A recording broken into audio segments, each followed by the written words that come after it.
Kamusta, mga kamangingisda? Ito na naman ang inyong kaibigang eksperto, handang-handa na para sa isa na namang linggo ng pangingisda. Para sa linggong ito, mula ika-11 hanggang ika-25 ng Enero, taong 2026, mayroon tayong mga espesyal na kondisyon na siguradong magpapasaya sa ating lahat. Bakit espesyal ang linggong ito? Magsisimula tayo sa isang bagong buwan o new moon at alam nating lahat na ito ay senyales ng magandang kapalaran sa karagatan. Pag-usapan natin kung paano natin sasamantalahin ang mga kondisyong ito para makahuli ng malalaking isda.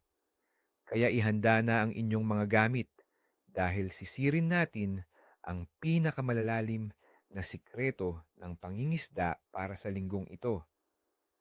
Unahin natin ang isa sa mga paboritong huliin dito sa atin, ang lapu-lapu or grouper. Sa mga panahong ito, lalo na't mainit-init pa ang temperatura ng tubig, mahahanap natin sila malapit sa mga istruktura sa ilalim ng dagat.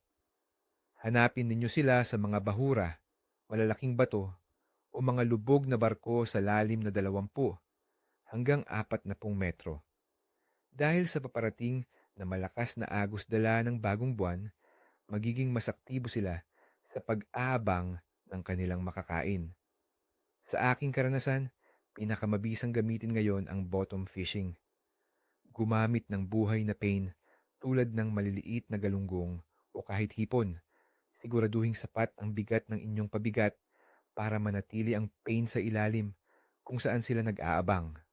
Ang paggamit ng jigging na may slow pitch jigs ay epektibo rin, lalo na sa umaga at hapon kung kailan sila aktibong kumakain. Sunod naman ay ang napakagandang maya-maya or red snapper. Katulad ng lapu-lapu, mahilig din sila sa mga istruktura pero mas madalas silang lumalapit sa mas mababaw na lugar tuwing gabi para kumain. Ngayong linggo, dahil sa madilim na gabi sa simula ng linggo, mas magiging agresibo sila. Hanapin sila sa mga gilid ng bahura or drop-offs. Sa araw, subukang mag-trolling gamit ang malalalim na minnow lures or spoons. Pagdating ng gabi, ang bottom fishing gamit ang hiniwang isda or pusit ang siyang magbibigay sa inyo ng pinakamagandang resulta. Tandaan, mga kaibigan, ang maya-maya ay malakas lumaban, kaya siguraduhing maayos ang kondisyon ng inyong reel at drag system. Ngayon, suriin natin ang mga kondisyon na makakaapekto sa ating pangingisda ngayong linggo. Sa pangkalahatan, ang panahon ay magiging maaliwalas na may kasamang paminsan-minsang pag-ulan sa kalagitnaan ng linggo. Ang temperatura ng hangin ay maglalaro mula 23 degrees Celsius sa gabi hanggang 30 degrees Celsius sa araw. Medyo stabling panahon ito na nangangahulugang hindi gaanong magbabago ang behavior ng isda. Ang atmospheric pressure ay inaasahang magiging stable din, na isang magandang balita dahil hindi gusto ng isda ang pabago-bagong presyon. Ang temperatura ng tubig sa dagat ay nasa komportabling 27 degrees Celsius. Ang ganitong kainit na tubig ay nagpapanatili sa metabolism ng mga isda na mataas, kaya't kailangan nilang kumain ng mas madalas. Ito ay pabor sa atin, mga kaibigan. Samantalahin natin ang kanilang pagiging aktibo. Ang pinakamahalagang salik sa linggong ito ay ang phase ng buwan. Magsisimula tayo sa new moon sa ika-11 ng Enero.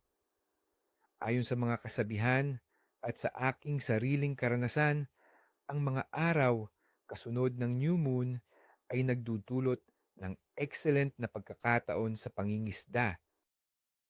Ang mas madilim na gabi ay nagpapalakas ng loob sa mga mandaragit na manghuli at ang mas malakas na tidal currents o agos ay naglilinis ng tubig at nagdadala ng pagkain.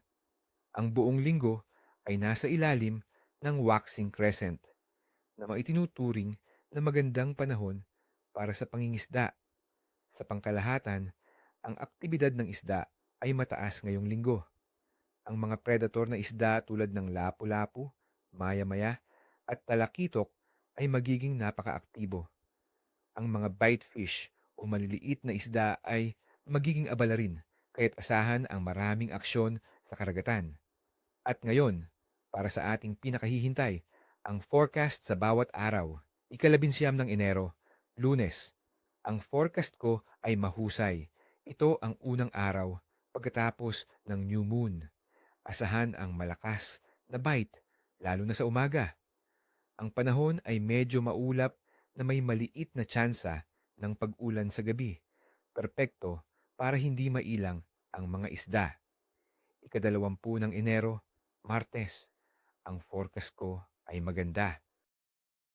Magpapatuloy ang magandang kondisyon mula Lunes. Maaaring may bahagyang pag-ulan na pwedeng mag-trigger ng feeding frenzy sa mga isda. Magandang subukan ang trolling sa araw. Ikadalawamput-isa ng Enero, Miyerkules. Ang forecast ko ay katamtaman. May mas mataas na tsansa ng pag-ulan ngayon.